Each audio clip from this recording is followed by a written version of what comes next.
अस्सलाम वालेकुम। आज का हमारा जो टॉपिक है एडवांस्ड इलेक्ट्रॉनिक्स का नेक्स्ट वो देखें हमारे पास है कि make the standard SOP of the expression. हम लोगों के पास ना कुछ एक्सप्रेशंस दिए हुए हैं, हम लोगों ने उनको स्टैंडर्ड एसओपी और पीओएस में बदलना होगा। ओके, ये एसओपी और पीओएस ये क्या होते हैं? एसओपी का मतलब होता है सम ऑफ द प्रोडक्ट्स, और अगर इसको आप जो है ना वो इंटरचेंज करके लिख दो यानी कि पीओएस लिख दो तो उसका मतलब होता है कि प्रोडक्ट ऑफ द सम। ठीक है, ये एसओपी का मतलब क्या है? सम ऑफ द प्रोडक्ट्स, और पीओएस क्या होता है? प्रोडक्ट्स ऑफ द सम। ये यहाँ पे इस केस में इसको सम ऑफ द प्रोडक्ट्स क्यों कहा गया, ये देखें। ये मल्टीप्लाई हो रहे हैं तीनों आपस में, ए बी सी। आपको पता है जब वर्ड्स के दरमियान में कुछ ना लिखा हो यानी वो मल्टीप्लाई हो रहे होते हैं। ए और बी आपस में मल्टीप्लाई हो रहे हैं और फिर ये दोनों सी के साथ भी मल्टीप्लाई हो रहे हैं। इधर से ये ए और बी ये कॉम्प्लीमेंट्स जो हैं ये भी मल्टीप्लाई हो रहे हैं, फिर ए बी सी कॉम्प्लीमेंट और डी ये भी आपस में मल्टीप्लाई हो रहे हैं। ठीक है, लेकिन ये सारी मल्टीप्लिकेशंस जो हैं आपस में क्या हो रही हैं? ये सम अप हो रहे हैं, यानी ये प्रोडक्ट्स जो थे ये वाला और ये वाला, तीन प्रोडक्ट्स जो हैं उन तीनों प्रोडक्ट्स का सम हो रहा है, यानी सम ऑफ द प्रोडक्ट्स। प्रोडक्ट्स का सम है तो सम ऑफ द प्रोडक्ट्स। ओके, उसी का एब्रीविएशन यहाँ पे लिखा हुआ है एसओपी। तो हम लोग देखते हैं, पहले हम लोग क्या करेंगे, पहले एक इक्वेशन को उठाते हैं, एक्सप्रेशन को उठाते हैं, उसकी एसओपी करते हैं, फिर उसके बाद जो है ना हम लोग क्या करेंगे कि दूसरे वाले को उठाएंगे। ठीक है, स्टैंडर्ड एसओपी का मतलब क्या होता है हमारे पास? सबसे पहले तो हमें ये समझना है, ये देखें मैक्सिमम कितने लिखे हुए हैं हमारे पास। मैक्सिमम हमारे पास यहाँ पे लिखे हुए हैं ए बी सी और डी, यानी 4 टर्म्स में हम लोगों ने इसको क्या करना है? कन्वर्ट करना है। इसके अंदर हम लोगों ने मैक्सिमम वर्ड लिखा हुआ है डी तक। ठीक है, तो ए बी सी और डी इन चारों में चेंज करना है, यानी इसके अंदर भी 4 वर्ड्स हमने कंप्लीट करने हैं किसी तरह से, और इसके अंदर भी 4 वर्ड्स कंप्लीट करने हैं। जैसे इसके अंदर तो 4 वर्ड्स ऑलरेडी कंप्लीट हैं, ए भी है, बी भी है, सी भी है, डी भी है। इसके अंदर ना सी है ना डी है, तो हमने खुद से इंट्रोड्यूस करवाने हैं। इसके अंदर भी डी नहीं है तो डी हमें इंट्रोड्यूस करवाना पड़ेगा। वो किस तरह से करवाना है, यही हमारी टेक्निक है आज की जो हमने समझनी है। और इसके अंदर भी देखें, यहाँ पे भी हमारे पास मैक्सिमम जी तक है, एक्स वाई जी डब्ल्यू एक्स वाई और जी 4 हैं, तो यहाँ पे भी हमें 4 पूरे करने पड़ेंगे, यानी कि z तक हमें कंप्लीट करवाने पड़ेंगे। यहाँ पे हमें y और z इंट्रोड्यूस करवाना पड़ेगा क्योंकि इसके अंदर नहीं है। यहाँ पे हमारे पास x y है लेकिन w और z नहीं है, वो इंट्रोड्यूस करवाना पड़ेगा। यहाँ पे हमें y और w इंट्रोड्यूस करवाना पड़ेगा। ठीक है, तो खैर हम लोग फर्स्ट को उठाते हैं और उसको जो है वो पहले करते हैं। ये देखें हमारे पास लिखा हुआ था f = a b complement c plus a complement b complement plus a b c complement d plus a b c complement d, ये हमने लिख लिया। उसके बाद देखिए हमने इसके अंदर से ना एक एक टर्म को उठाएंगे, उनको पहले 4 में कंप्लीट करेंगे, स्टैंडर्ड एसओपी उसकी करेंगे, फिर एंड पे उनको सबको कंप्लीट लिख देंगे।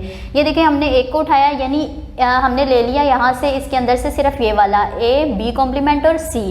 हमने जब इसको उठा लिया यहाँ से तो इसको हमने करना है सबसे पहले कंप्लीट। उसके लिए देखिए हमें क्या करना पड़ेगा, हमें करवाना पड़ेगा इसके अंदर d को इंट्रोड्यूस करवाना है ना, तो d को हमने क्या किया, d प्लस डी कॉम्प्लीमेंट हमने इसके अंदर क्या कर दिया, ऐड कर दिया। क्यों ऐसा किया है, ये देखिए हमारे पास कुछ ना हमारे पास कुछ एक्सियम्स होते हैं, कुछ रिजल्ट्स होते हैं कि आपको पता है हम लोग यहाँ पे एडवांस इलेक्ट्रॉनिक्स के अंदर ना नंबर्स को, यानी ये जो ए बी सी हम लोग इनपुट्स या आउटपुट्स लेते हैं वो किस तरह लेते हैं, हम लोग वो लेते हैं उसमें बाइनरी नंबर्स में लेते हैं, यानी 0 और 1 में सिर्फ लेते हैं हम लोग, इनके अलावा हम कोई भी नंबर नहीं लेते। तो यहाँ पे देखिए अगर डी फर्ज करें, डी हमारे पास क्या है, वो 0 है।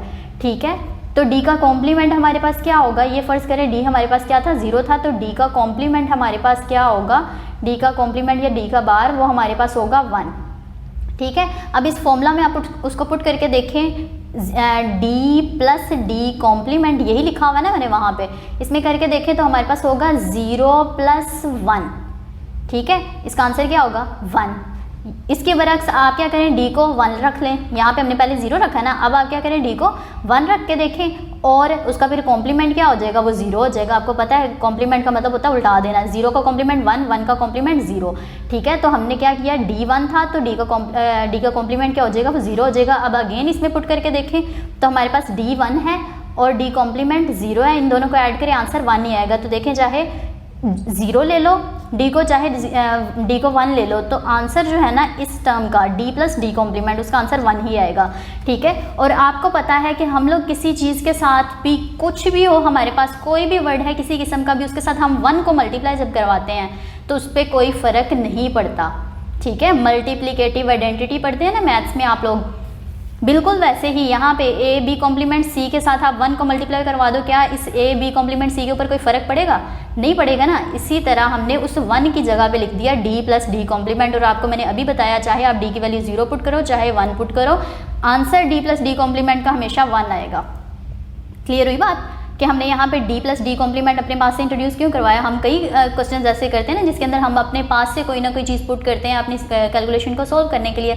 सेम यहाँ पे भी हमने वही काम किया है। ओके, अब आपको पता है कि इस तरह की टर्म हो तो इस तरह का एक्सप्रेशन हमारे पास आ जाए तो हम क्या करते हैं, बाहर वालों को सबके साथ पहले इसके साथ मल्टीप्लाई करेंगे फिर इसके साथ करेंगे। सिंपल मल्टीप्लिकेशन है कि ए बी कॉम्प्लीमेंट सी को डी के साथ पहले लिख लिया, फिर ए बी कॉम्प्लीमेंट सी को डी कॉम्प्लीमेंट के साथ लिख लिया। इसको इक्वेशन नंबर हमने 2 कह दिया, इसको हमने 1 कहा हुआ था जो हमें गिवन थी। ओके, उसके बाद अगली उठाई यहाँ से, ठीक है, इसको उठा के हमने क्या किया, यहाँ लिख लिया ए कॉम्प्लीमेंट बी कॉम्प्लीमेंट। आप चाहो तो इसके अंदर भी चेंजिंग कर सकते हो, लेकिन वो पेज बहुत जो है ना काफ़ी लंबा हो, फिर आप जो है उसको कर सकते हो। ठीक है, जैसे ये देखें यहाँ पे मुझे नहीं मेरे से लिखा जा रहा था तो मैंने इसको इस तरह से लिखा। खैर ये तो आपको समझाने के लिए, यहाँ पे तो आपको समझ आ जाएगी, लेकिन पेपर में जो है वो काफ़ी लंबा हो जाना था। वैसे तो यूनिवर्सिटी शीट्स ही यूज़ होती हैं BS में भी और MSc में भी, लेकिन जो है फिर भी मैं आपसे कहूँगी अलग-अलग कर लें, आपके लिए आसानी होगी। लास्ट पे जाके उनके क्या करें, ऐड कर लें, आप उसमें पुट कर लें इक्वेशन नंबर 1 के अंदर, जैसे आपकी मर्जी आप उसको करें। हमने क्या किया, इसको अलग से उठा लिया, यहाँ पे लिया ए कॉम्प्लीमेंट और बी कॉम्प्लीमेंट, या ए बार और बी बार भी बोलते हैं इसको।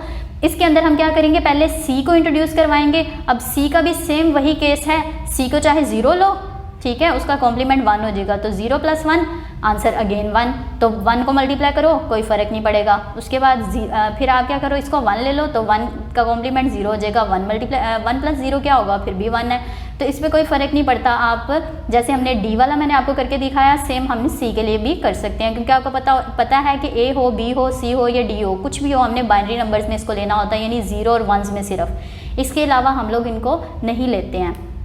ठीक है, तो अब देखिए हमारे पास नेक्स्ट जो है वो क्या है कि एक हमने सी को जब करवाया तो हमने क्या करना है, अब इनको इनके साथ मल्टीप्लाई करवाना है, तो ए कॉम्प्लीमेंट बी कॉम्प्लीमेंट को सी से साथ पहले लिख दिया, उसके बाद ए कॉम्प्लीमेंट बी कॉम्प्लीमेंट को हमने सी कॉम्प्लीमेंट के साथ लिख दिया। ठीक है, तो ये देखें ये हमारे पास आ गई। उसके बाद देखें हमने क्या किया है कि अब हमारा काम है, ये देखें हमें स्टैंडर्ड में चाहिए था, यानी ए बी सी और डी चारों चाहिए, तो हमें जब सी तक आ गया हमारे पास, अब हमने इसके अंदर डी भी इंट्रोड्यूस करवाना है। तो अगेन ये वाला स्टेप जैसे यहाँ पे किया था सेम वैसे ही यहाँ पे भी करेंगे। ठीक है, और इस वाले के साथ भी हमें करना पड़ेगा। ठीक है, इसके साथ भी डी इंट्रोड्यूस करवाना पड़ेगा, इसके साथ भी डी अलग से इंट्रोड्यूस करवाना पड़ेगा, और सेम वही फिर आप क्या करें, इस सारे को इसके साथ भी लिख दें और इस सारे को इसके साथ भी लिख दें, प्लस इस सारे को a complement b complement c complement को डी के साथ भी लिख दिया, और a complement b complement c complement को डी कॉम्प्लीमेंट के साथ भी लिख दिया। ओके, उसके बाद आए जब हमारे पास ये दोनों टर्म्स निकल आई हैं, लेकिन ये वाली टर्म जो है ये देखें यहाँ पे, ये टर्म जो है ये ऑलरेडी स्टैंडर्ड में है कि ए बी सी डी, इसके अंदर कंप्लीट है 4, तो हम लोगों को इसको चेंज नहीं करना पड़ेगा, बल्कि इन दोनों को सिर्फ चेंज करने की ज़रूरत थी, इनमें इंट्रोड्यूस करवाने की कुछ टर्म्स को ज़रूरत थी, वो हमने करवा ली हैं, तो इनको हम पुट कर देंगे ले जाके इसके अंदर। तो हमने क्या लिखा है यहाँ पे, put equation 2 and 3 in equation 1, तो ये हमारे पास है एफ के अंदर हमने सारी टर्म्स लिख दी, इसको भी और लास्ट वाली को भी, इन सब को हमने यहाँ पे लिख दिया।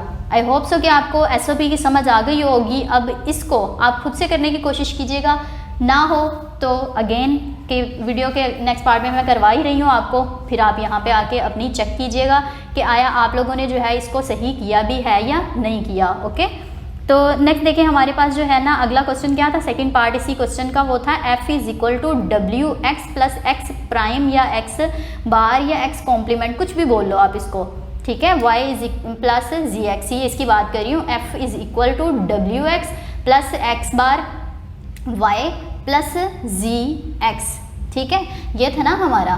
ठीक है, तो इसमें देखें अब हमने इसकी SOP करनी जैसे पिछले क्वेश्चन की, पिछले पार्ट की हमने की है, सेम बिल्कुल वैसे ही। तो यहाँ पे देखें हमने वही लिखा है, f = wx + x बार या x कॉम्प्लीमेंट y + gx। ठीक है, वो हमने लिख लिया। उसके बाद देखिए हमारे पास क्या करना है, हमने सेम बिल्कुल वैसे ही एक टर्म को उठाया, उसके अंदर पहले हम क्या करेंगे, y इंट्रोड्यूस करवाएंगे, अगले केस में z इंट्रोड्यूस करवा लेंगे। तो सेम हमने जैसे पिछले केस में क्या किया था, एक जगह पे c + c कॉम्प्लीमेंट लिया था, फिर d + d कॉम्प्लीमेंट लिया था, यहाँ पे y इंट्रोड्यूस करवाना है तो y + y कॉम्प्लीमेंट ले लें।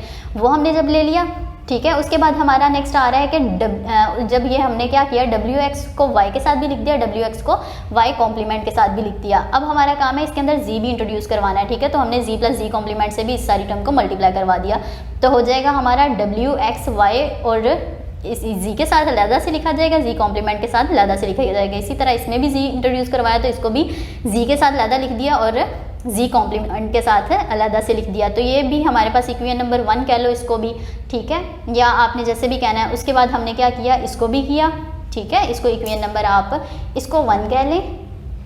इसी के अंदर से हमने ये एक टर्म उठाई जिसको हमने इक्वेशन 2 का नाम दे दिया, ठीक है। उसके बाद हम लोगों ने ये वाली उठाई, इसके अंदर भी पहले क्या किया है, जी को करवा लिया, ठीक है। उसके बाद डब्ल्यू कर, अच्छा ये चीज़ आप लोग कंफ्यूज ना हो जाना कि डब्ल्यू जो है वो तो एक्स से पहले आता है, तो हम लोग इस साइड पे करवाना है, ये इस साइड पे करवाना है, इसका कोई इशू नहीं होता।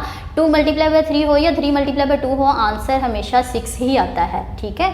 तो इस साइड पे चाहे आप मल्टीप्लाई करवा लो, चाहे इस साइड पे करवा लो, इससे फ़र्क नहीं पड़ता। तो ये देखें, ये दोनों टर्म्स में आपको अलग से करवा के दिखाया है। एक साइड पे मैंने क्या किया है, लेफ्ट हैंड साइड में मैंने मल्टीप्लाई करवाया और दूसरी तरफ मैंने क्या किया हुआ है, राइट साइड पे मल्टीप्लाई करवा के दिखाया है, ठीक है। तो देखें यहाँ पे भी क्या आएगा, ये सारी पहले डब्ल्यू के साथ लिखी जाएगी, फिर डब्ल्यू प्राइम के साथ लिखी जाएगी या कॉम्प्लीमेंट के साथ लिखी जाएगी। यहाँ पे भी वैसे ही किया इन सबको, बस मैंने तरतीब सेम कर दी है कि तरतीब जो है वो चेंज कर दी है, क्या कह लो सीक्वेंस में कर दिया है। पहले डब्ल्यू आएगा, फिर एक्स आएगा, फिर वाई आएगा, फिर जी आएगा, ठीक है। उसके बाद देखें फिर इसको हमने डब्ल्यू प्राइम के साथ या डब्ल्यू कॉम्प्लीमेंट के साथ भी लिख दिया, ओके। तो इसको आप कह दें इक्वेशन नंबर 3 आ गई है हमारे पास। अब हमने क्या किया है, लास्ट पार्ट को उठाया है, जी और एक्स को।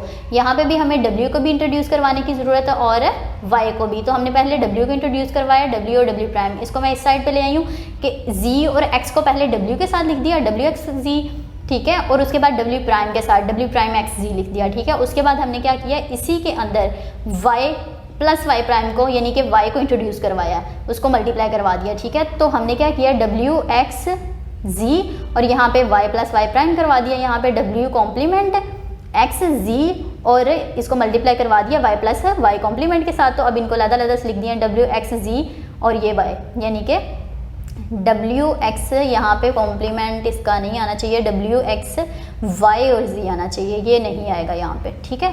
डब्ल्यू एक्स वाई और जी आ गया, ठीक है। उसके बाद क्या करें, डब्ल्यू एक्स और ये वाई प्राइम आएगा और साथ में जी आ जाएगा, ठीक है। ये अब ठीक है। उसके बाद देखें हमारा जो है वो डब्ल्यू बार या डब्ल्यू प्राइम, ठीक है, या डब्ल्यू कॉम्प्लीमेंट एक्स जी और ये वाई आ गया, ठीक है। डब्ल्यू एक्स वाई और ये जी।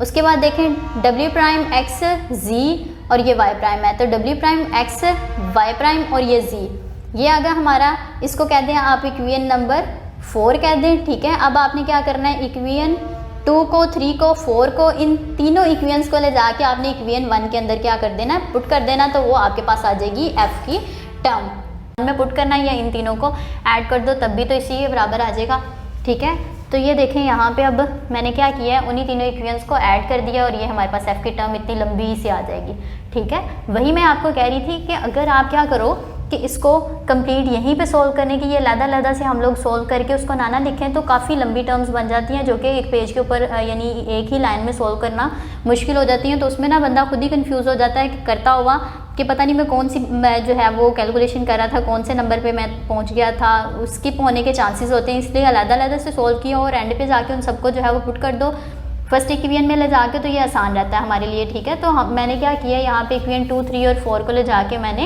इक्वेशन नंबर 1 में जब पुट कर दिया तो ये मेरे पास एक्सप्रेशन बन जाएगा, यानी ये मेरे पास जो है वो स्टैंडर्ड एसओपी में कन्वर्ट हो चुका है। अब हम लोग आते हैं पीओएस वाले की तरफ, यानी कि हमने प्रोडक्ट ऑफ द सम जो है वो लेना है अब, ठीक है।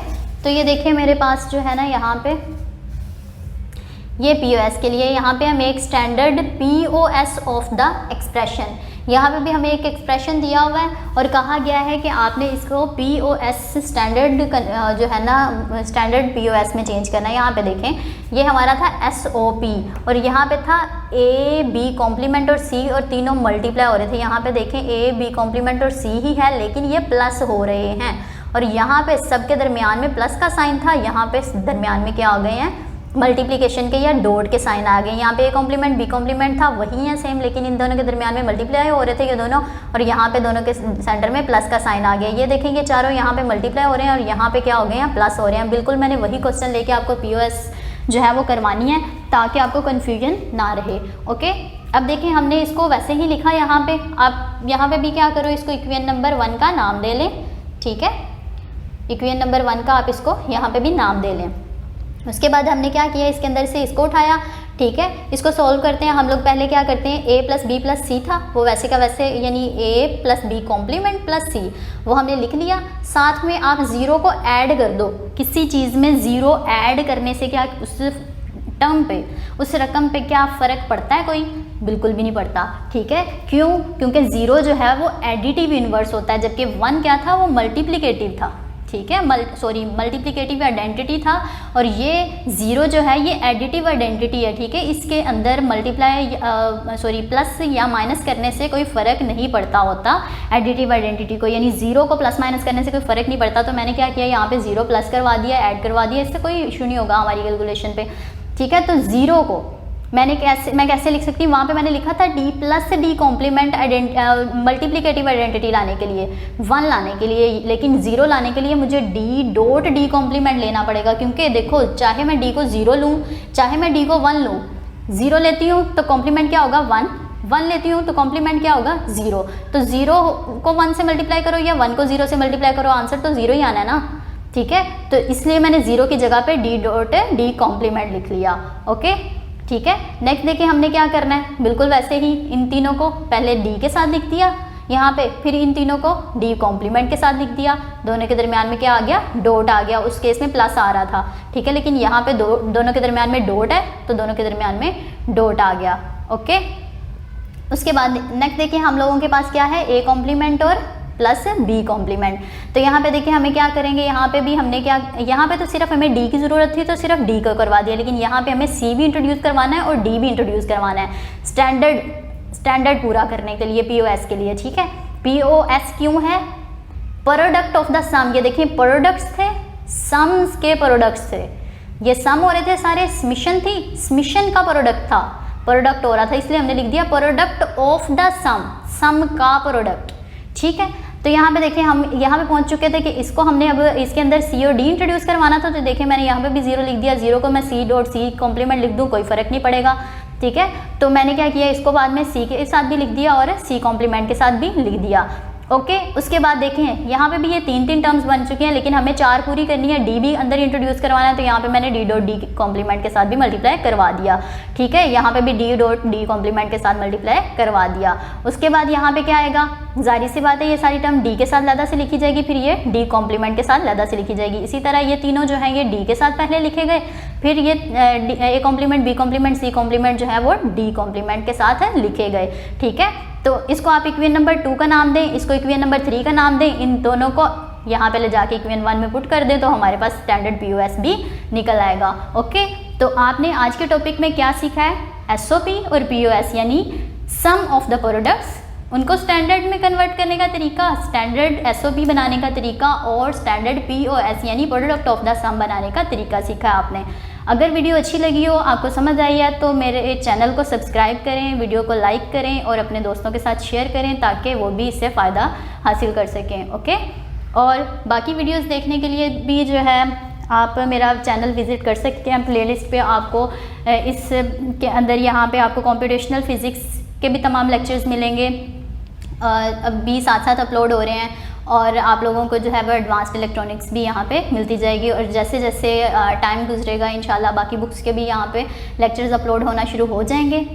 तब तक के लिए अल्लाह हाफिज़, दुआ में याद रखिएगा और चैनल को सपोर्ट कीजिएगा, सब्सक्राइब करें, शेयर करें ज़्यादा से ज़्यादा और वीडियोज़ को लाइक करें। अल्लाह हाफिज़।